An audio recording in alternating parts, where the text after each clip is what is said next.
You already know the vibes. It's your boy Loaf, Lyfe, Manny. You feel what I'm saying? I'm here to address a few things with my platform and about, just the contents that I've been,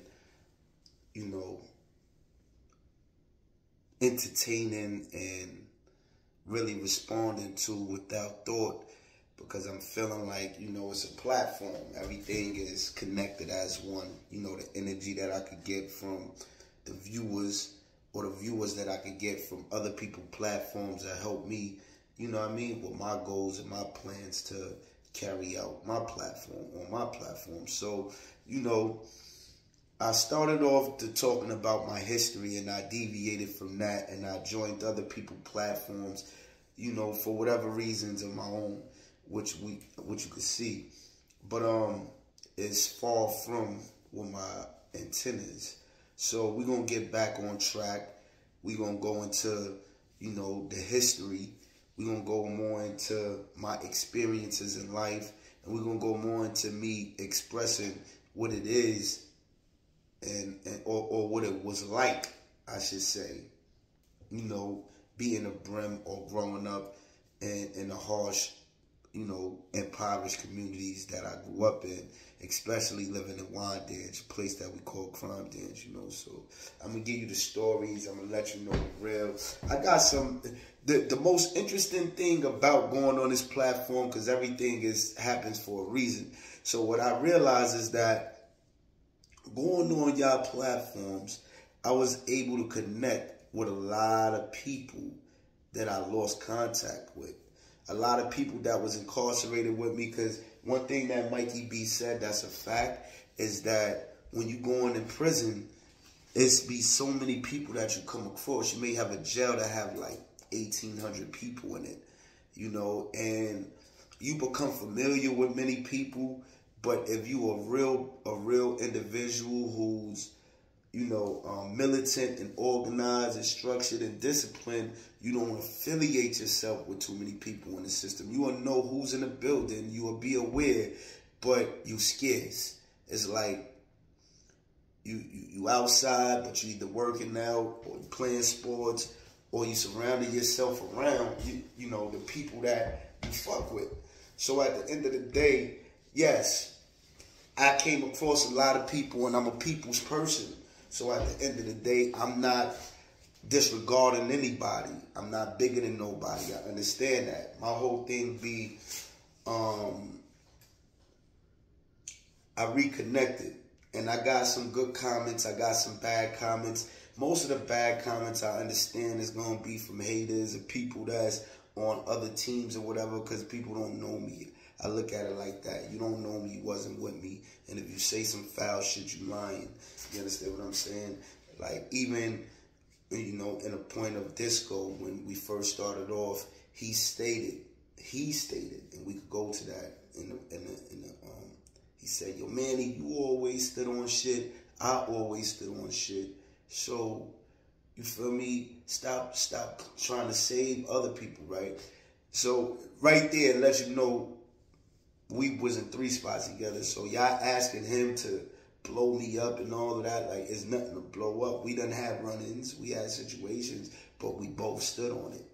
You feel me? And it can't change from that. It was already said, you know what I mean? Niggas can get up here and play the lies and the stupid shit, but that's another story. I'm not even getting into that. You feel me? Shout out to everybody that want to play them games. If that's your lifestyle, if that's what you into, you want to be on YouTube with this chaotic shit, more power to you.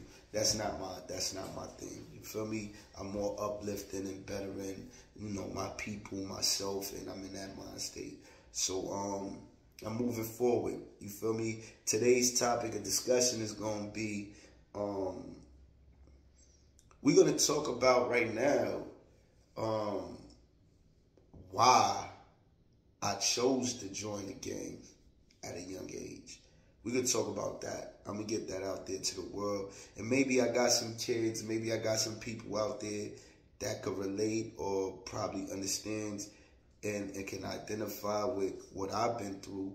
And, just tune in, stay focused, stay alert, you feel me? You feel me? Because this is what matters right here. All right, check it out. Now, being young, like I said, I grew up in a rough environment. You feel me? Crime dance, also known as wine dance. You know what I mean? Out of Long Island. Some people may feel like, yo, oh, it's Long Island, it's white, it's this, that, and the third, but yeah, it's hoods out here. Out of the 500 and something towns in Long Island between Suffolk and Nassau, it's only but like 15 hoods, ghettos we talking about. Out of 500 towns, it's only but like 15 hoods. You feel me? And mine is the worst in Suffolk, as Hempstead is the worst in Nassau. So these neighborhoods that we speak of has, like, my town is small. It's predominantly between 10,000 and 15,000 people. You feel me? So everybody know everybody. It's real small, you know, black oriented, about 90% black, 10% Hispanic. It's no whites. No white people is in my hood. I ain't see my first white person till I went to the supermarket or some shit like that, or, you feel me, to school.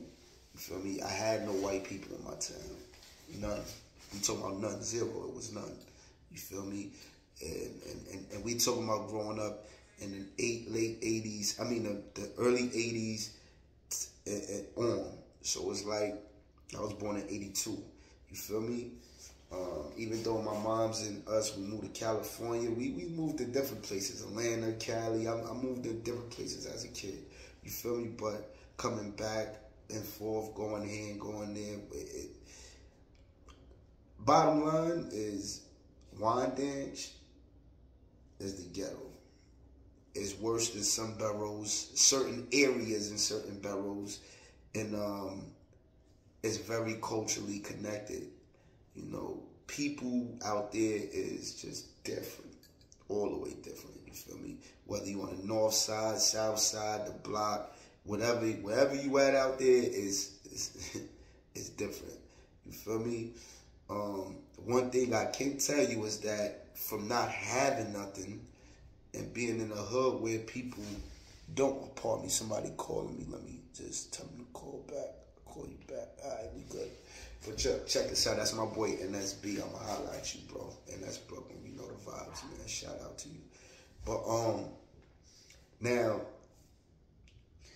because we didn't have much of anything, everybody had to grind. So this is the lifestyle that I grew up looking and seeing. You feel me? Pimps, hustlers, prostitution, gangbangers. You feel me? Thugs. I ain't gonna say gangbangers. I'm gonna say thugs. Because in that time, in that era, in the 90s and shit like that, you had more street gangs. You had more people that was involved in the streets on that level. But it wasn't no cameras. It wasn't none of the shit you have today. No social media, no YouTube. It was none of that shit. You understand what I'm saying? So I grew up different. I wasn't even prone to taking pictures and, you know, doing social media shit until I became older as a grown-ass man. I was against that shit coming home from prison. I can remember, I could tell stories. I got some stories from when I came home, first time I came home from prison, and I was scared to death. You feel what I'm saying? Seeing all this technology and shit like that. I used to search people. Word. Niggas come around me with Bluetooths in their ear. I got stories. I'm going to tell y'all some of my stories, though. But right now, we're going to get into why I joined this shit. You feel what I'm saying? And the impact that it had on my life. You feel me? Like I was saying, growing up in a hood that was, you know, impoverished, struggle, and had gang infested, street gangs infested, like a lot of activity going on, you know, you got to survive. That's the first thing, you know, self-preservation and survival, you feel me? So I was popular. I didn't, you know, I never was picked on. I was short. I was little, but I had respect. You know what I mean? And I fought. I was cool. The females, they always was into me since a kid. So, you know what I mean? I had a different type of clout around my way. And what I observed and what I've been through in my household is what made me go into the Damu culture. You know what I mean? Coming from a single parent household, my father left when I was young. You feel me? He was a player. My pops, he from Ohio. You know what I mean? He had a whole nother family in Ohio and New York. My mom's, you know, they got together, whatever the case may be. My mom's decided that she didn't want to deal with the double lifestyle he had. And he wound up pilling. He wanted to take me with him, but unfortunately my mom wasn't going for that shit. You know what I mean?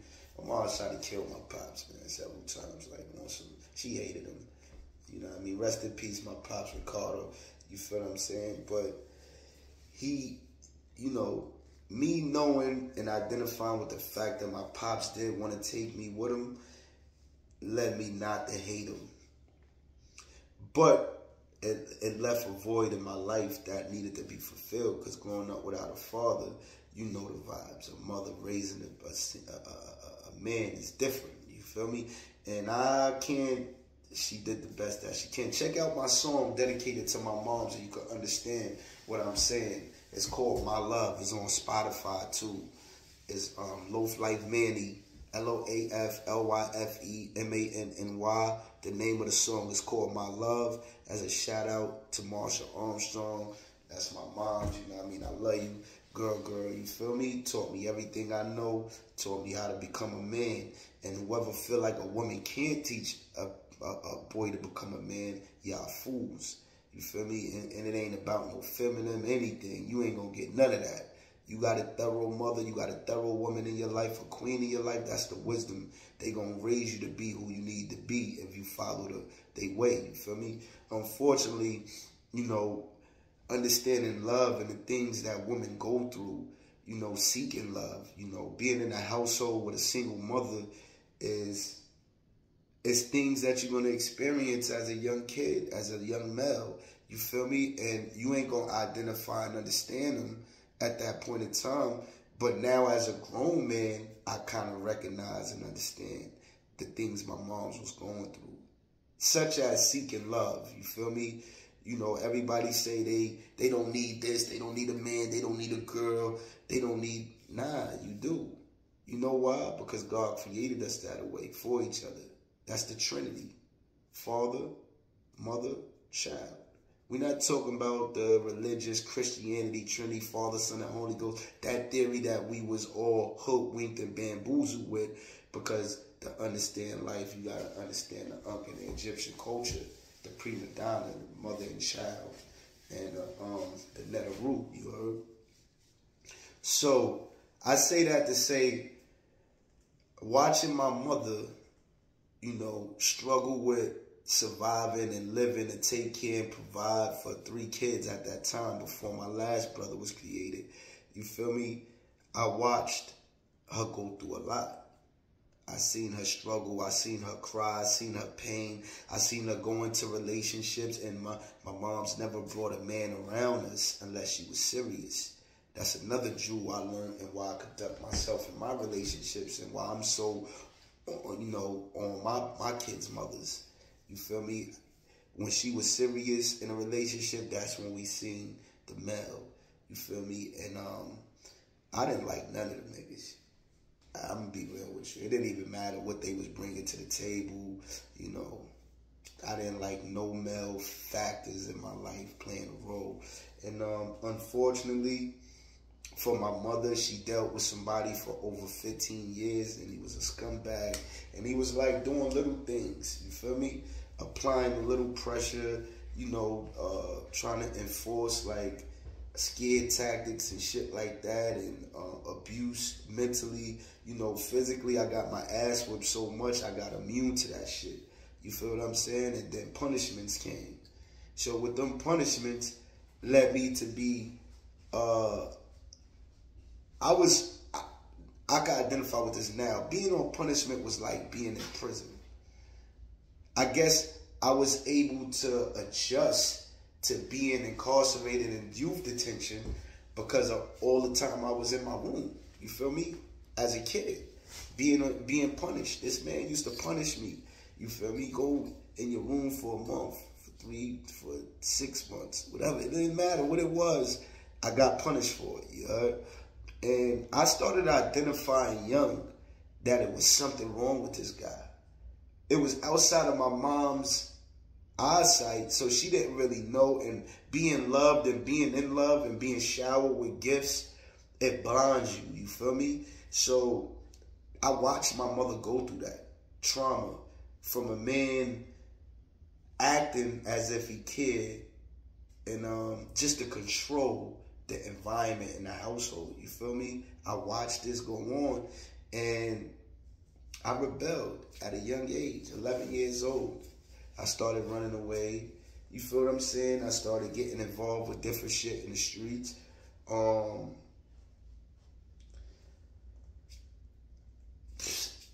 I got introduced to the street gangs. It is what it is. Sex Money, NFW, NTO. If they was around my way in my neighborhood and they was active, wild side, I was there. I was outside. I'm with it. I'm going.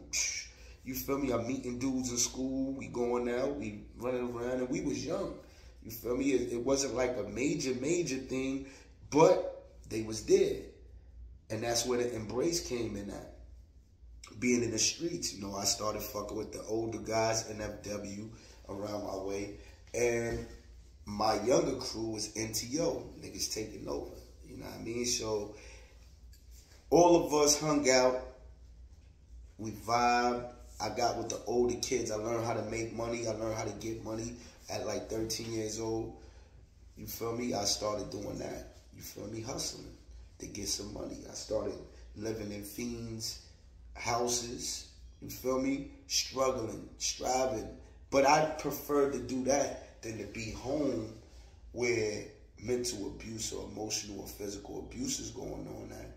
You know what I mean? I just made sure my little brother was good. Little brother Control, you heard. Now, when you dealing with stuff like this coming up, you're not paying attention to what the future holds. You thinking you're not even gonna make it to a certain age. You know what I mean? Like, I felt like I wouldn't make it to 15 at one time. I felt like I wouldn't make it to 18, 21. You feel me? And as I was in the streets more and more, I got addicted to the lifestyle.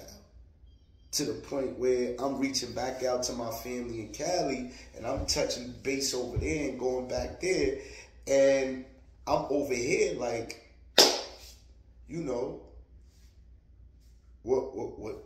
what I gotta do? I gotta get my name up. That's the next step. The next step, once you in the streets, is no easy way. It's like you getting your name, and you gotta go from there. And I'm not no sucker. I had my little popularity, I had some clout, but now I wanted more. It became a hunger for more. You feel what I'm saying? And being on a block where I'm from in my neighborhood, because I lived in all parts of my neighborhood. I lived on the north side, I lived on the south side, I lived in the boondocks, and then I lived on a block, you feel me? Where eventually I settled at, you feel me? And where I created my movement at, you feel me? Now, I got a lot of brothers that I'm going to bring out, that I'm going to interview, and they going to tell their story. They're going to tell you the truth about Manny. They're going to tell you the real, because ain't nothing I'm saying false. Ain't nothing I'm saying some bullshit. You know what I mean? People could come up here and they could joke and laugh and play around, but you dealing with a person that's really been through shit, that's really trying to make a difference at this point in my life. I'm sorry if y'all got the wrong approach. If y'all thinking that I'm on some goofy shit now, I'm not. I'm using this as a platform, that's it. You feel me? And to continue on with the topic of discussion, man, because I be going off, I be having a lot of shit on my mind. I say that all the time. What I realized out there is that violence was how you got known. And when I took on that red flag, I became an individual that banger. Bottom line, I was putting on paper in the time red. You know what I mean?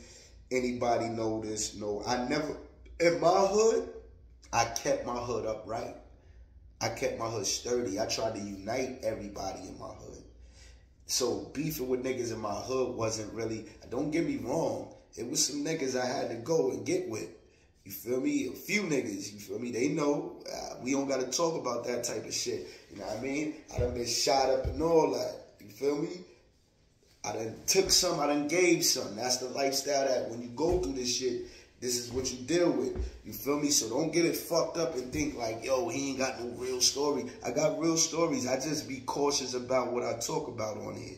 You understand what I'm saying? But I'm going to get into some things. If y'all ask, just ask me some questions. Get in my comments and ask me some questions so I can give you better content. You feel me? Because whatever you want to know, I probably got something for it. Because I got a lot of things I want to address anyway.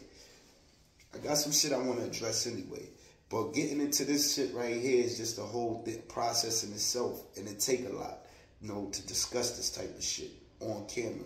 That's why I go from topic to topic, because it's hard. You feel me? I just know this. I know that when I picked up the drugs, when I picked up the gun, it changed my life. You feel me? Because I no longer was that person that grew up in that household with my moms anymore. I became somebody looking for a different solution in life. I was looking for a different lifestyle, period. You feel what I'm saying? I adopted the streets. I adopted the gang. I adopted everything that I took in that oath and in that history as my way of life, and I really believed it. So when people say in their comments, yo, how you chose that over your family, this, that, and the third, it's easy. Let me ask you, I want to ask y'all something. As a kid, have you ever loved something so great you would cry, you would really get your ass whooped over it? Like a favorite toy, a favorite pair of sneakers, favorite clothing, something that you got attached to and that you loved so much. And your moms or your father used to be like, give me this. And you was like, nah, I want it. And you would cry and they would take it away from you and you would still cry about it. Or you would go try to get it the best way you can. Well, that's what this was to me. You feel me? As a kid. You feel me? When I was going through what I was going through at home, you know, I used to leave. And I go to Nassau, I go uptown to Harlem, I go to Queens, I go to different places where I had family at, and I got around the homies at that point in time. You feel me? Shout out to Roosevelt to Velt Lanes, you know what I mean? Or VGB, Velt Gangsta Bloods, whatever y'all going by right now. You know, I don't know because I haven't been in touch with a lot of them. But those were brothers that was in Roosevelt, Long Island that helped me become, like, I'm going to say a solid man as a kid. You feel me? Because, and these were homies. These were bloods, you know what I mean? No matter what people want to say, oh, it's destructive to communities, it's this, that, and the third. Yeah, you do have that. You do have your gangs that's, oh, you know, the gang violence and the deaths and all that. I'm not blind to that. But I can't tell you everything is negative. Because in the same time of it being negative, it can help people's lives also. Like, when somebody take you in, ain't nobody ever tell me, never, my whole time, ain't nobody say, yo, you gotta go out there and hurt somebody. I ain't get that treatment under Diamond. I'm gonna be 100 with you. I got jumped in, you feel me? You know, my situation was different. Maybe everybody, I got jumped in, yes. You feel me? That was for me to learn. And as my brother told me, we want to know that you going to stand firm wherever you go. We want to know that you're not going to be a sucker or a bitch when you around some people that don't like what we are. So that's what That's the reason why the jumped in part was on my end. That's what I came in understanding it to be. You understand what I'm saying? When it came to putting in work, that was about if it was disrespect. If a nigga did something to one of my brothers or to one of my, you feel me, my block, or, you know, a female that was around with us, you feel me, then we had to do what we had to do. And we had to always keep it popping and represent what we were. So I identified with that, but understanding what blood meant, it gave me a good feeling. It was like, oh, brotherly love override oppressive destruction. What do oppressive mean? Because I didn't know none of them big-ass words back then. So, you know, I got to get in the dictionary and look this shit up. And when I looked at oppression, negative force being applied to somebody, I was like, oh, I experienced and I lived that. My mother's boyfriend was oppressive. So it was like, yeah, I needed some protection from this big nigga. This nigga was a brolic nigga too. You feel me? So I'm like, all right, me and my niggas in the streets. You know, and I went through stories. I had some shit where I backed out the knife on him. You feel me? I got punched in my face by, like, mad shit happened as a kid. And I was like, nah, I ain't going through this. I'd kill this nigga before that. You feel me? And it wasn't worth it. It was like, all right, go out there. Find your way now. Your mom's is in love. She blinded. She don't know what's going on behind the scenes. And me personally, I was so tough. I would never reveal this shit. I hold it down. You feel me? But when that time came, like 11 years old, it was quiet. It wasn't no more of that. By 13, I was all the way in the streets. By 15, I was incarcerated in DFY. You know? So it was like that. That was my platform, you feel, as a youth. Now, things that I experienced, I ain't gonna lie, I had a lot of fun with the game. People be like, yo, y'all was out there doing this. Nah, nigga, mine's with the people that I grew up with. We used to be on a block, the same block all day. You feel me? Every day, man. I hit you, I tap in. You know what I mean? My son Oskino, my son Raskin, Mikey B, whoever it was that was down with my peoples, I'm hitting them up. I'm tapping in. Yo, what's up? What y'all doing this morning? Yeah, I'm popping out. Yeah, all right, we popping out. All right. We go on, we together. We was doing shit together. And we ain't talking no negative shit. You feel me? We, you know, whether it was hanging out, whether it was going to, you know, a bar, whether it was going to a club, a party, whether it was hanging on the block, getting a couple dollars, that's about the negative shit that we was into. You feel me? But if you fucked with us, you knew what was, that's anybody in life though. Anybody in life, if you fuck with them, they're going to defend themselves, right or wrong. So I never seen this shit to be negative. The way people portray it, the way the world, the government, oh, yeah, in certain towns, cities, places, they heavy on a color banging and all that stupid shit. You know, at one point in time, I lived that. At one point in time, yeah. But that was just because it was in the lessons. And I couldn't help what other people did. I couldn't help how other people felt. I never tried to kid to identify with the ignorant part of it. I only wanted to identify with the growth, with the family structure, with the building, with the, you know, moving forward. You feel me? Now, if you did something to one of mine and I'm present, I gotta step up. You feel me?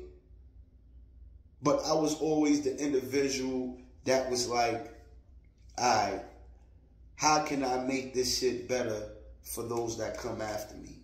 How can I become a big homie and take control of the situation to where I could change the narrative, I could change the direction, I could change how everybody think this culture is. You feel me? And that's where I'm at right now, where it's like, I'm gonna give you my story and I'm gonna give you what I've been through, but my ultimate goal is to change the narrative. It's to put people in a better position that I came up with. people that I know, and even people after that, you feel me? Ultimately, anybody that's black or anybody that's, you know, culturally aware, and even if you white, you feel me? I mean, I'm not racist, but you got to be able to identify with our struggle, you feel me? Because y'all been stealing for a long time. So it's like, you feel me? Knowing history, I'm cautious about who I deal with, you know? But growing up was hard, it was tough, and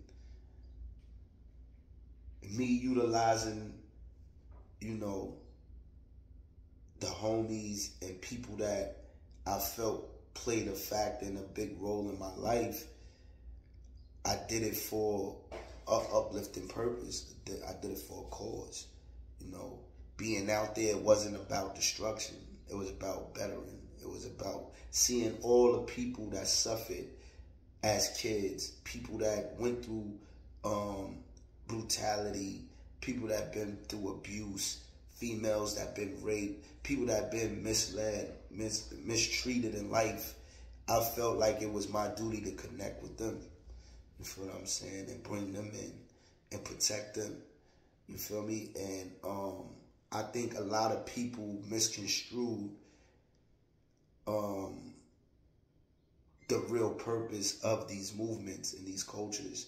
And I identify and I know because of history that the government, the FBI, you know, J. Edgar Hoover and the foundation of the FBI, his goal was to take down all black militant organizations since the Black Panthers, the U.S. movement.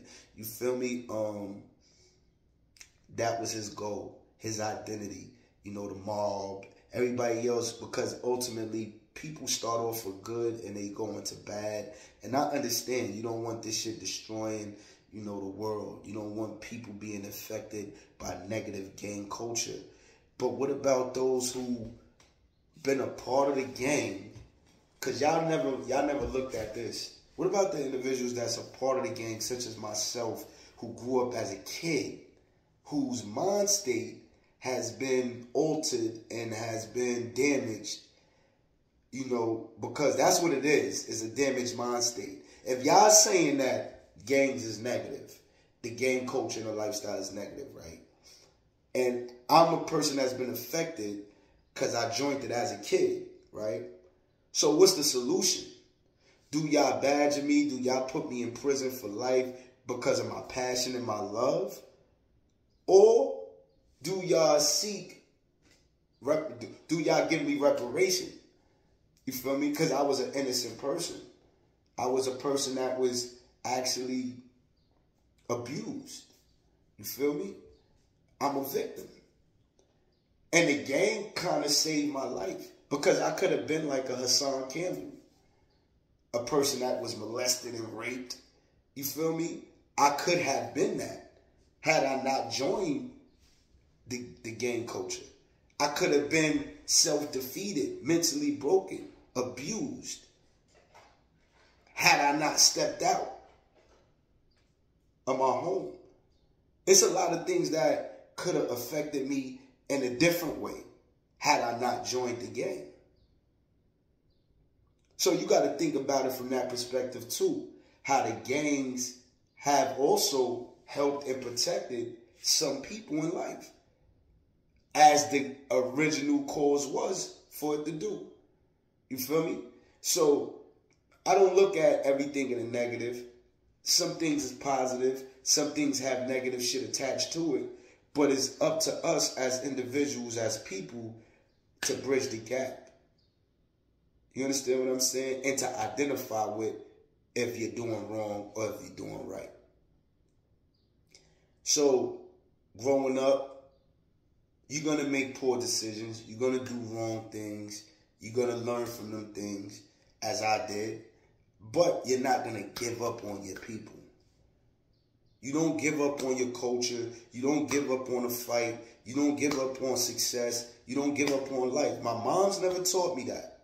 You know? And the reason why I stepped out of my mom's home is because when I can identify with my mother not feeling my pain or not identifying with what I'm going through because she's blinded, you feel me, by the love, by the material things. That's a hurtful feeling for a kid that's been connected to their mother from before being born. You understand what I'm saying? And that right there was enough for me to make the decision that she always said to me, it's my way or the highway. She always said to me, you live by my rules and what's going on in my household, or you could go to the streets and leave all your shit here that I bought. So me personally, I'm a hard head. I was an individual that didn't like being threatened. I never took threats lightly ever in life. So when she told me that, I made that decision to step out. Yeah, I left. You know, maybe it could have been better if I stayed. Maybe it would have been worse. I could have turned out a different person. You know what I mean? I got a younger brother that's been affected, you feel me, in different ways. You know what I mean? He's a bisexual now. You dig what I'm saying? Like, at the end of the day, my youngest brother. And we didn't grow up with each other. But I wonder what went wrong. And that was his father. Like, so somewhere along the lines, things went wrong. You feel me? And this led to me becoming active.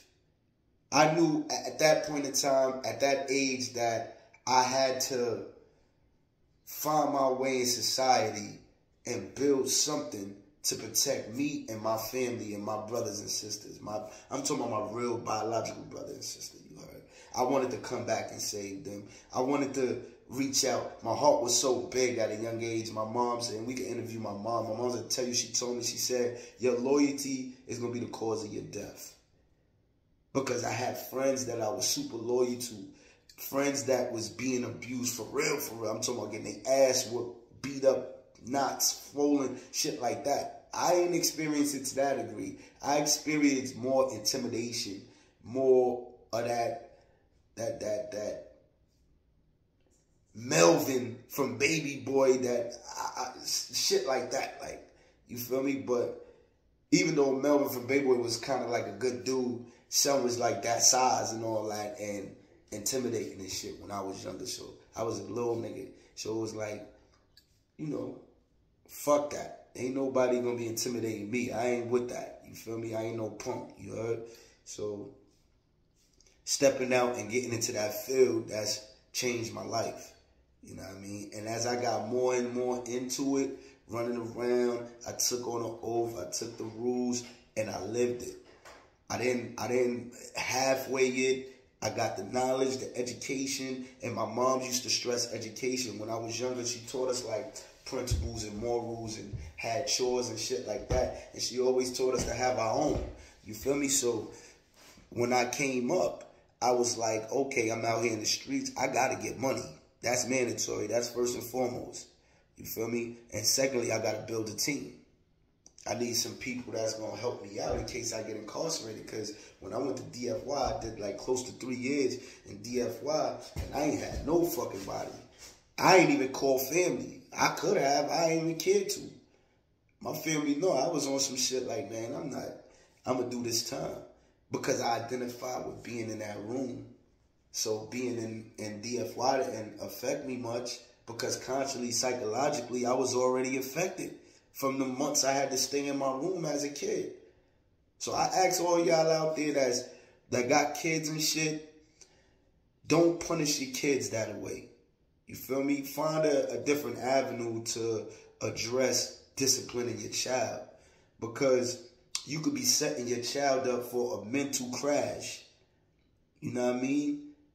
To be accepted being incarcerated at a young age, that's the way I felt. Because DFY didn't affect me.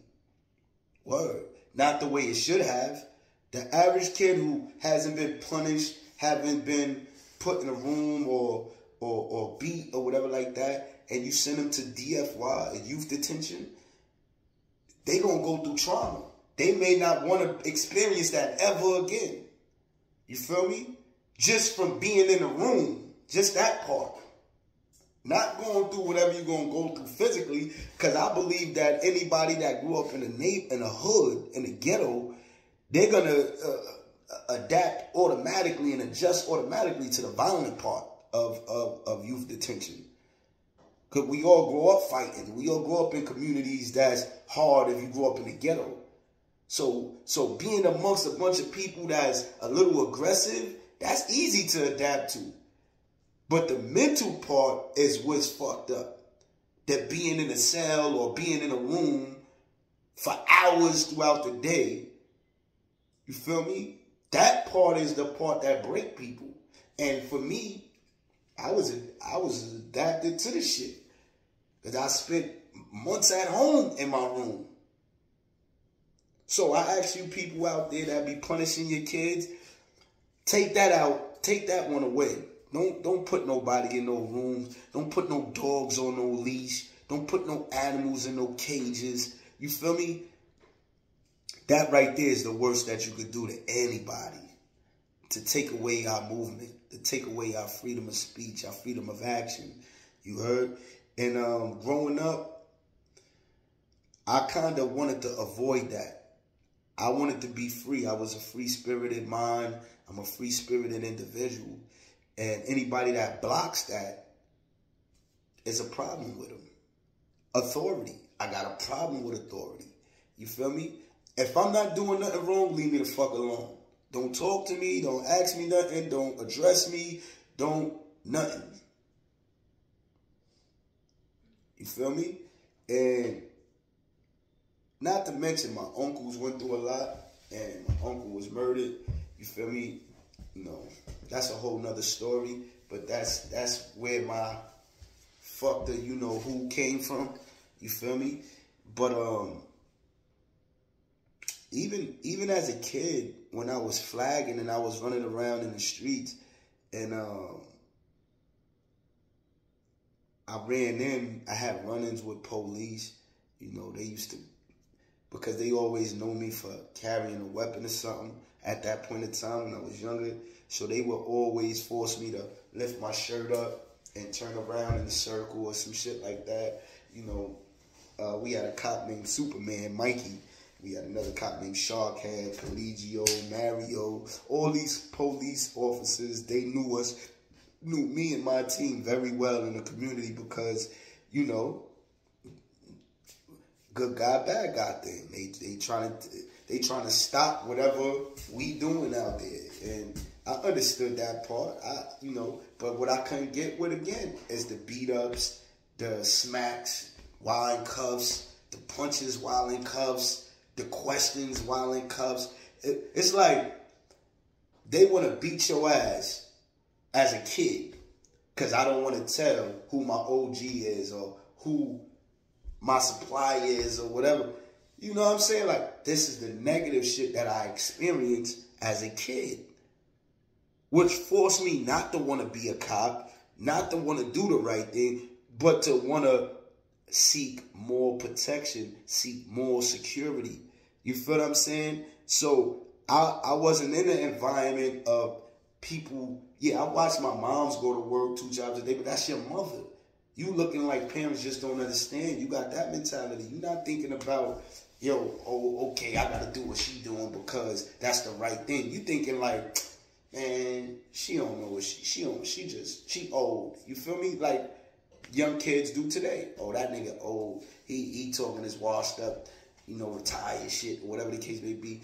You know, so having that mentality, I had to figure something out. And taking that street life, taking that life, taking that path right there caused me to go to prison. You know what I mean? Caused me to go to jail. I remember doing little petty shit. You know what I mean? I don't get me wrong, I'm not a stick-up kid, but I had my run-ins with that field right there. That wasn't for me. You know what I mean? I felt like getting money, you know, selling drugs or something like that was better my approach because I'm not harming nobody in a physical sense. I feel like anybody that dealt with drugs, that was by choice. And whether it became an addiction or not, it's still ultimately your choice and decision.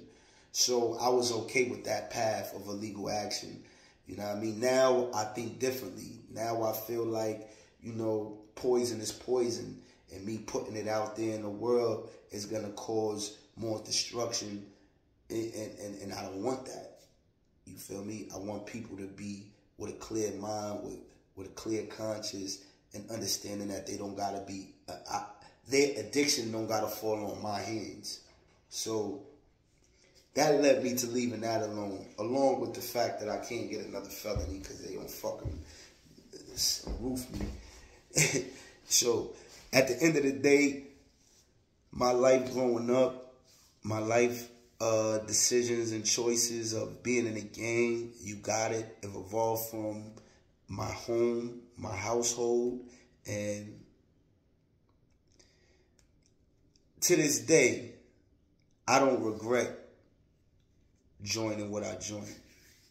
I don't regret being a part of something that protected me and helped me grow as a man. And even though I went through a lot of negative shit in it, I had a lot of positive things, experiences too. So I will always strive to give back to anybody that's hurt, anybody that's suffered, anybody that's been through the same experiences and worse. I don't knock my mother. I love her to death because ultimately, regardless to if she was aware of what was going on or not aware, she was the best mother I could ask for. You know, kept the food in my stomach, clothing on my back, had a roof over my head, and she gave me positive advice. It was just that she was seeking love. She was searching for love. And that love was blind. That love was blind. And it put us in a fucked up situation as a family. And she knows that now. We have plenty of conversations. We tight. We always, you know, been tight. But my decision of being a blood, she totally understood. Never liked it, but ultimately became a mother to all my homies. Because my block became the dog pound. My home became the dog pound. Everybody knows that. You know, I used to have meetings there. I used to have people standing outside my home. I used to have all my brothers right there with me. And when I was incarcerated, my little brother kept it, you feel me, and tight. And other brothers that was older than me, they kept it going. And we became a family. It was a family. It's not about, destruction. People that go into that lifestyle and look to go out gang banging and shooting and killing and all of that shit. These are individuals that suffer from a different type of gang mentality. They not, LA, Chicago, the St. Louis, Louisiana, them places where Detroit, them places where that shit is so serious and is only revolving around ignorance and negativity. You feel what I'm saying? Like, and even there, I can't even say all about ignorance and negativity because I know in Cali is over your dead homies, it's over disrespect, or it's over that bag. You feel me? And so many years of people dying, it led to, an outcry, an outrage, an outcry in the communities. And my goal is to reach back, bottom line. No matter if a motherfucker's out there hardcore, color banging, or if you out here preaching the word for change. If you actually live this culture and identify with the positives and the negatives, you feel me? You learn that you don't give up. That's it. You don't give up. You feel me?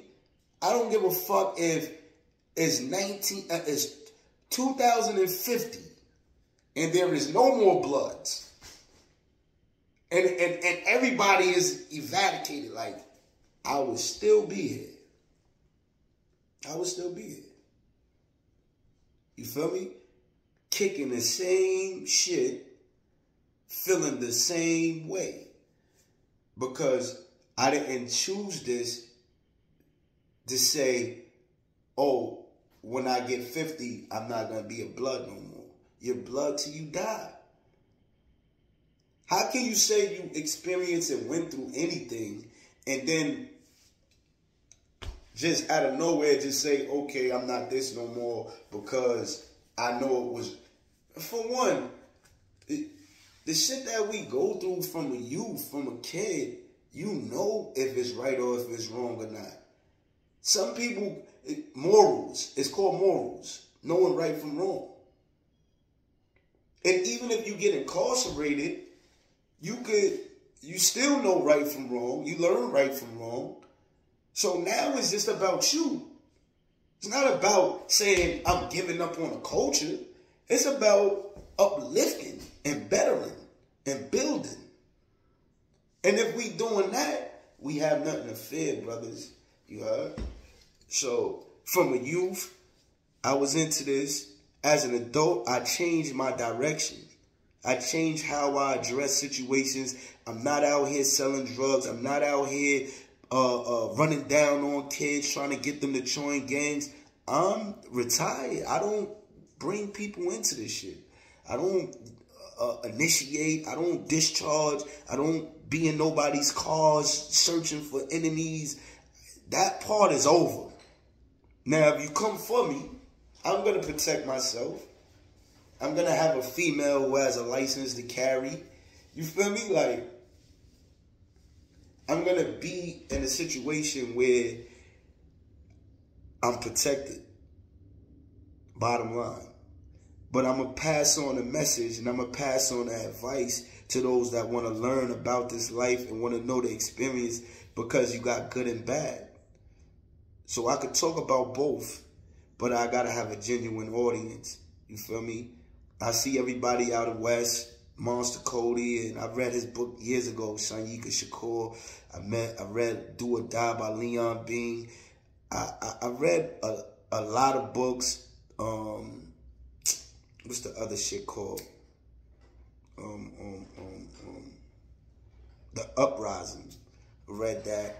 I read plenty of books, the Peace Stone Nation book, you know, so I'm kind of aware and mindful of the gang cultures in other states and the fact that it has been a destructive, you know, force in these areas. And even in New York, they tried to depict us at one time in '98, around that time, as being ruthless and savage and shit like that. And you even got the gangs sets that depict that theory. You feel me? It's not everybody, though. Not everybody mentality. You feel me? And everybody shouldn't be held accountable for what people do that you don't even know. This is not L.A. New York is not L.A. L.A., everybody know everybody from their hood, from their set, because they born and raised in them areas. Out here, sets is created from inside the jail institution. So you don't know everybody that's in your set. It may be, your life may pass you by and you may not know everybody that's in your set. You understand what I'm saying? Your big homie, you may not even like when you come across him because you probably came home in one jail or came home in this town in the streets, but he's from this town and you don't know his real character. But then when you meet that nigga, you be like, yo, this nigga's a cool bozo. A cold bozo. Like, I've been through that. I went up north from the streets to going up north, and this is what gave me my mentality to reconstruct and redefine.